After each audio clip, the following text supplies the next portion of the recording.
करता हूं और सामने हमारे जो साथी बैठे हुए हैं, आप सबका स्वागत।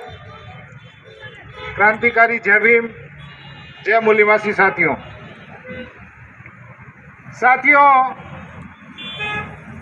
आज राजस्थान में कई जिले हैं, लेकिन कुछ जिलों को मिला करके केवल 2 कार्यक्रम राजस्थान में दिए हैं। एक कार्यक्रम ये उदयपुर में होने जा रहा है और दूसरा कार्यक्रम अजमेर में, जो शायद आप तक वो कार्यक्रम पहुंच भी गया है। इन सभी को मिलाकर के इस देश की सबसे बड़ी समस्या बेरोजगारों की समस्याओं को लेकर के जिला मुख्यालय पर संसद लगाने का कार्यक्रम लगाया जा रहा है। संसद शब्द आप अच्छी तरह जानते हैं।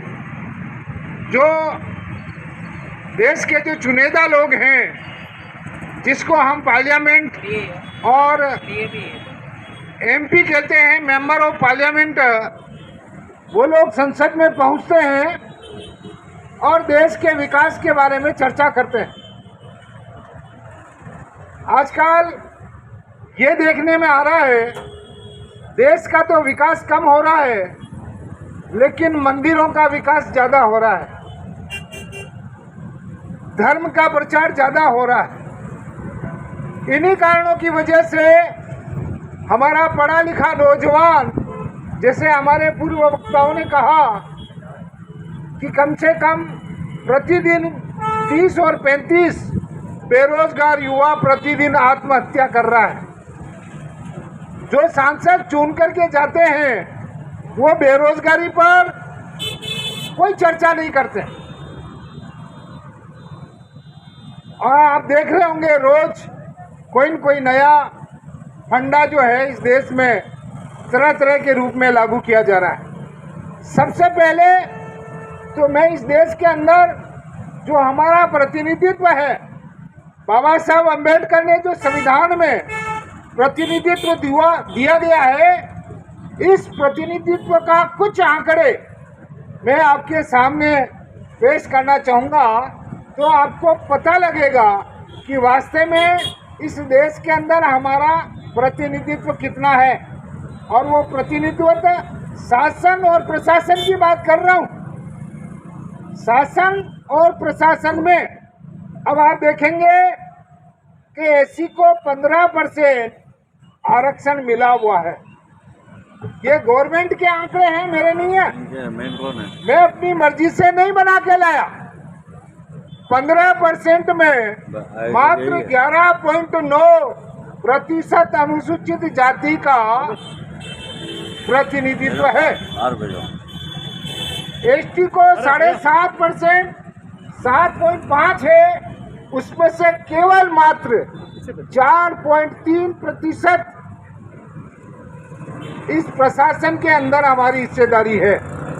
यानी जहां पर कलेक्टर बैठा हुआ हो, जहां पर एसडीएम बैठा हुआ हो, जहां पर आईपीएस बैठा हो, उस प्रशासन की बात कर रहा हूं। ओबीसी 52% है। इस 52 में से केवल 5.2% ओबीसी का प्रतिनिधित्व है। और माइनॉरिटीज को 10.5% का जो आरक्षण है, उसमें से मात्र केवल 1.5% 1/1.5 का प्रतिशत माइनॉरिटीज का प्रतिनिधित्व है। इस प्रकार अब मैं उन्हीं लोगों को भी बता देता हूं जो केवल मात्र इस देश के अंदर 3.5% है। और वो कौन है? ब्राह्मण 3.5%।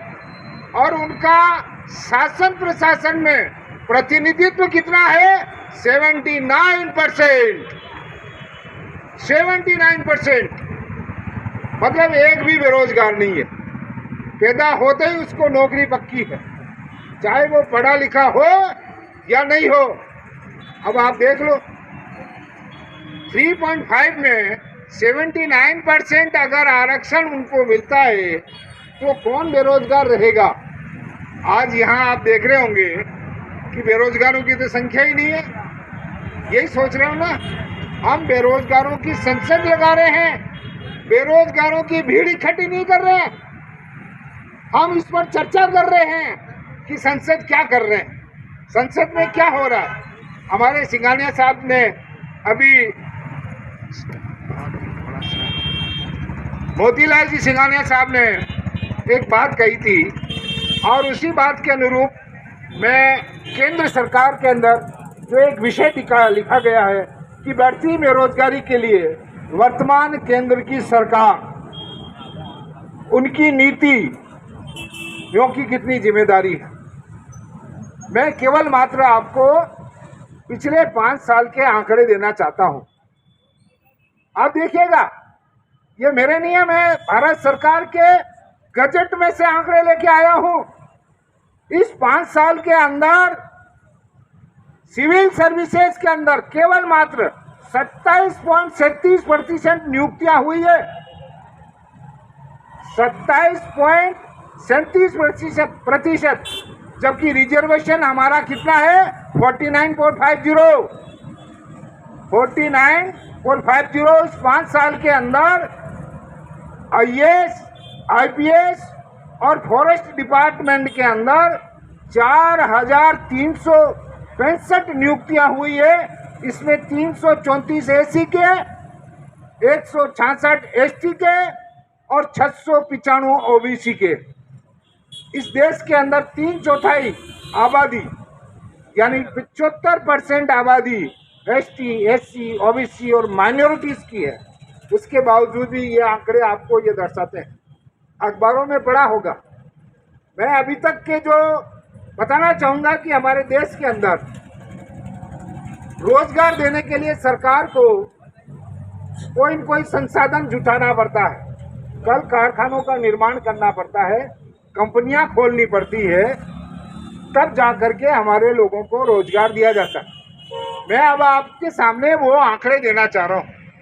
अब तक जितने भी प्रधानमंत्री बने हैं उन लोगों ने क्या गुल खिलाया, और आज जो हमारा प्रधानमंत्री है वो क्या कर रहा है। सबसे पहले जवाहरलाल नेहरू जी को हम बात करते हैं। जवाहरलाल नेहरू जी ने 16 वर्ष और 286 दिन तक सत्ता में रहे, प्रधानमंत्री रहे।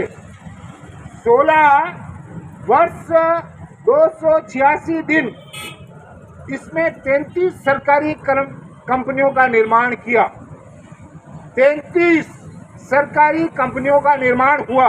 अगर निर्माण हुआ है तो हमारे लोगों को रोजगार भी मिला होगा, लेकिन इस 33 में उन्होंने कोई बेचा नहीं, कोई किसी तरह का बेचान नहीं किया गया। और उसके बाद लाल बहादुर शास्त्री आए। लाल बहादुर शास्त्री साहब ने केवल 1 वर्ष 216 दिन कार्यक्रम का कार्यकाल रहा। कितना? 1 वर्ष 216 दिन। उसमें से उन्होंने 5 सरकारी कंपनियों का निर्माण किया, कोई बेचान नहीं। आगे चले हम, इंदिरा गांधी जी आई। इंदिरा गांधी ने भी 15 साल 350 दिन तक का शासन प्रशासन रहा। 15 वर्ष और 350 दिन, उसमें इंदिरा गांधी जी ने 66 संगठन कंपनियों का निर्माण किया। अगर इतनी बड़े 66 सरकारी कंपनियों का निर्माण हुआ है तो निश्चित रूप से हमारे लोगों को रोजगार मिला होगा। उसके बाद मोरारजी देसाई ने 2 साल 32 दिन का अपना कार्यकाल रहा। उसमें उन्होंने 9 कंपनियां बनाई। उसके बाद राजीव गांधी आए। राजीव गांधी ने 5 साल 32 दिन का काम किया, उनकी हत्या हुई। फिर भी 16 सरकारी कंपनियों का निर्माण किया गया।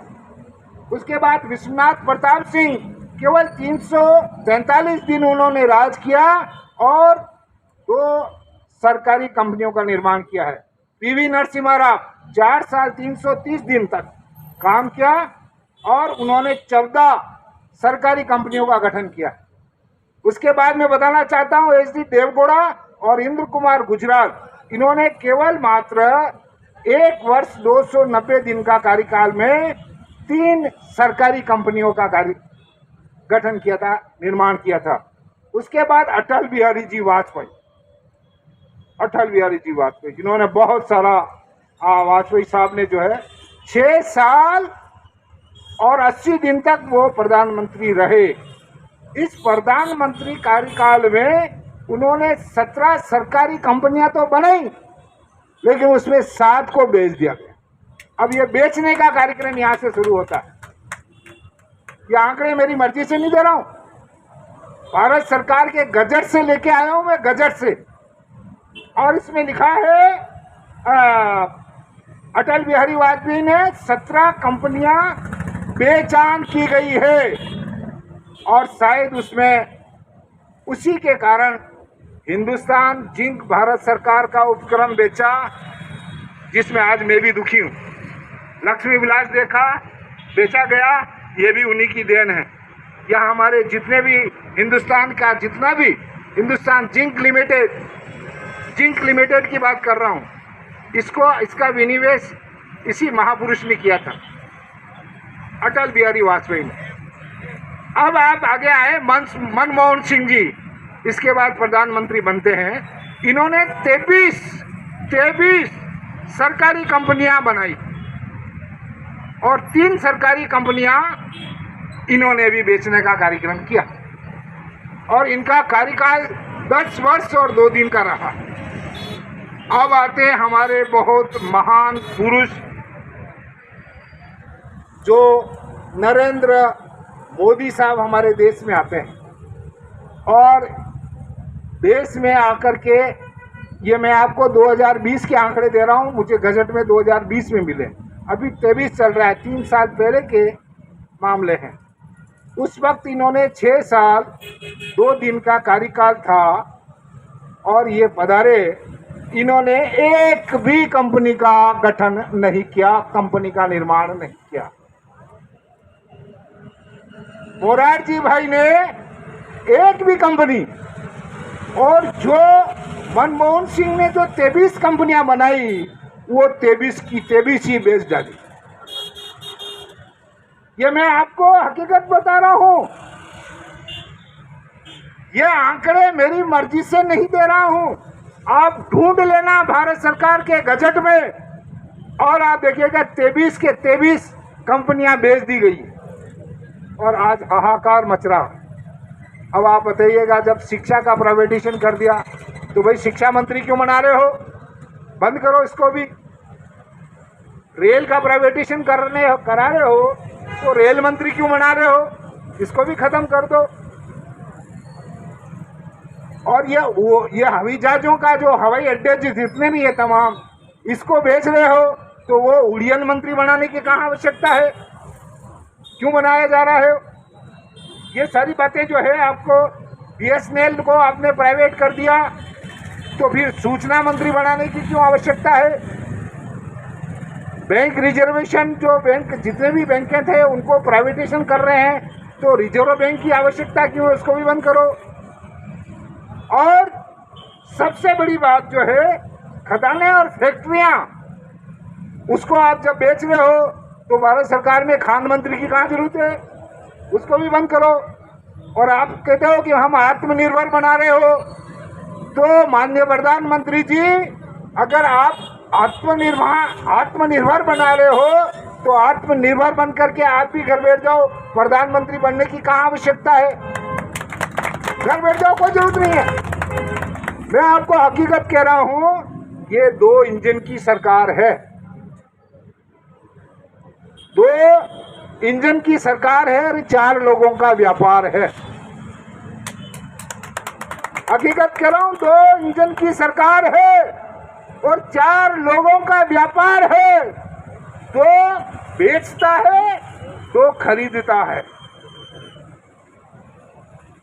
नरेंद्र मोदी साहब बेचने का काम कर रहा है,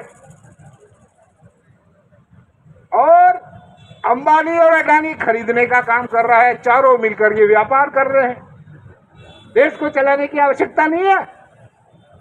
एक व्यापार संसद बना दी है उन्होंने। हम बेचें, तुम खरीदो और तुम्हारा काम चलाओ।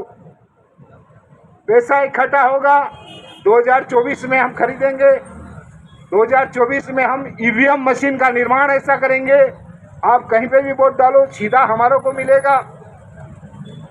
ये है हमारे यहाँ के विकास के आंकड़े। इसलिए साथियों, मैं बहुत तहे दिल से मोतीलाल जी सिंघानिया जो इस कार्यक्रम के संयोजक आयोजक हैं, मैं उनको बहुत दिल से आभार व्यक्त करता हूं कि इन्होंने उदयपुर के अंदर ये संसद लगाने का कार्यक्रम किया। और इस संसद में हम कोई भीड़ इकट्ठा नहीं करना चाहते हैं, न नाराबाजी करना चाहते हैं, लोगों को बताना चाहते हैं कि आप जिस आदमी को वोट दे करके दिल्ली भेज रहे हो वो दिल्ली में बैठ करके क्या कर रहा है। और वो सारे आंकड़े मैंने आपको ये बता दिए हैं और इन आंकड़ों से ये साबित होता है कि हमारा बाबा साहब ने संविधान के अंदर जो प्रतिनिधित्व दिया, जो उनकी मानसिकता थी कि मेरा समाज आगे बढ़ेगा, मान सम्मान और स्वाभिमान से आगे बढ़ेगा और स्वाभिमान के साथ उसका जो है रोटी और रोजी कपड़े का जो मामला होगा। अब हमने रोटी कपड़ा और मकान का मामला नहीं है, रोटी और कपड़ा और मकान का मामला नहीं है। अब हमें को चाहिए एजुकेशन, उसके बाद हेल्थ चाहिए और उसके बाद वेल्थ चाहिए। यानी कि हम शिक्षा में हमारों को पूरा अधिकार मिले, स्वास्थ्य में हमारों को पूरा अधिकार मिले और आर्थिक विकास की दृष्टि से ये 3 पॉइंट लेकर के इस देश के अंदर बामसेब काम कर रहा है। अब आप देखिएगा, राजस्थान के अंदर मैं बता रहा हूँ, चाहूँगा कि जब हेल्थ को लेकर के अभी जो एक कानून बनाया था, प्राइवेट हेल्थ जो कौन सा कानून था वो अभी जो एक कानून बनाया था हेल्थ के नाम पर, तो सारे मरोड़े पेट में लगने लगे लोगों ने। सारे डॉक्टर प्राइवेट जितने भी हॉस्पिटल वाले हैं वो सड़क पे आ गए। राइट टू हेल्थ जो मामला खड़ा हुआ है तो लोगों के पेट में दर्द होने लगा। अरे भाई, सरकार की जिम्मेदारी है। आप विदेशों में चले जाओ, इंग्लैंड अमेरिका में चले जाओ, बच्चा पैदा होते ही माँ का दूध छूटने के बाद वो बच्चा सरकार के कस्टडी में चला जाता है। तमाम जिम्मेदारी उसको पढ़ाई तक, वहाँ तक उसकी जिम्मेदारी है। और हमारे यहाँ बच्चा बेरोजगार हो करके वो आत्महत्या नहीं कर लेता है, तब तक संसद को पता ही नहीं चलता है कि क्या हो रहा है। तो साथियों, मैं बहुत ज़्यादा बात न कहते हुए अपनी बात को इस अभिव्यक्ति के साथ विराम देना चाहूँगा कि यहाँ जो कुछ भी हम सुन रहे हैं, समझ रहे हैं, वो हमारे बेरोजगार भाइयों को बताइए। और ये आंकड़े, आप अगर मैं कहीं गलत बोल रहा हूँ तो आप टटोलिएगा, गजट में टटोलिएगा, किताबों में टटोलिएगा। ये ऐसा स्थिति पैदा हो रखी है, ये सच्चाई है हमारे देश की। हमारे लोग जो है हमारे लिए काम नहीं करते हैं, वो लोग केवल मात्र मंदिर पे झंडा लगाने के अलावा इस केंद्र सरकार का कोई काम नहीं है। आप लोगों ने मुझे बोलने का मौका दिया, बहुत बहुत आभार। जय भीम, जय आदिवासी, जय जोहार, धन्यवाद, जय। बहुत बहुत धन्यवाद सर, आपने आंकड़ों के साथ इस सरकार का आईना इस देश के बेरोजगारों के सामने रखा कि किस तरीके से इस देश की केंद्र और स्टेट सरकारें बेरोजगारों के साथ धोखेबाजी कर रही है। एक तरफ तो कंपनियों को बेचने का काम कर रही है और दूसरी तरफ जुमलेबाजी करके मंत्री मिनिस्टर बनाने का काम कर रही है, ताकि और भारत को गरीबी में धकेलने का काम करें।